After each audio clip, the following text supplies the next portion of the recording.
মা, আজকে শনিবার, তোমায় মালা দিলাম, তুমি আশীর্বাদ করো আমি যেন ভালো থাকি, সুস্থ থাকি, আমার যেন কিছু না হয়, আমি যেন সুস্থ সবল থাকতে পারি। তুমি সবসময় আমাকে প্রাণ ভরে আশীর্বাদ করো মা।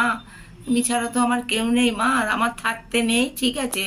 আমি যেন ভালো থাকি ঠাকুর, তুমি আমায় ভালো রাখো, সুস্থ রাখো মা। বাবা আশীর্বাদ করুন আমি যেন ভালো থাকি।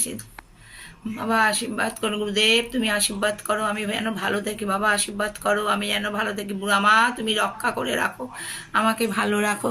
যেন আজ শনিবার মাকে জবার মালা পরিয়েছি। মা আশীর্বাদ করো, মা তুমি আশীর্বাদ করো আমি যেন ভালো থাকি, সুস্থ থাকি।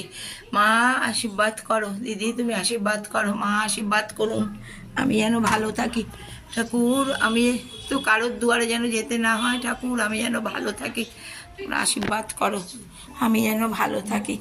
জানো আজকে শনিবার, মাকে মালা পরিয়েছি, তুমি চিন্তা করো না, সব ঠিকঠাক কাজ আমি করছি। তুমি চিন্তা করো না, আমি সব ঠিক করছি। হ্যাঁ, আমি ঠিক আছি, তুমি আমাকে চিন্তা করো না। আমি সব নিজেরটা নিজে করে কেটে নিচ্ছি। আমার খুব ভালো হয়েছে, দুটো পুজোয় কাপড় পেয়েছি। হ্যাঁ ঠিক, আমাকে লোকে এসে কাপড় দিয়ে যায় জানো তো, সবাই ভালোবাসে আমাকে, কেউ তুচ্ছাই করে না জানো তো। আমি ঠিকই আছি, তুমি কোনো চিন্তা করো না, আমি ঠিক আছি গো। আমি নিজের মুখটা করে কেটে খাচ্ছি। আশীর্বাদ করো আমি যেন আমার নিজের ঘরে দুয়ারে থাকতে পারি, বেড়াতে যাব, আমি যেন সব নিজেরটা নিজে করে কেটে খেতে পারি, কারোর দুয়ারে যেন যেতে না হয়, কারোর আর যেন কারোর পদোন্নত না হতে হয়। তুমি আশীর্বাদ করো আমি যেন ভালো থাকি।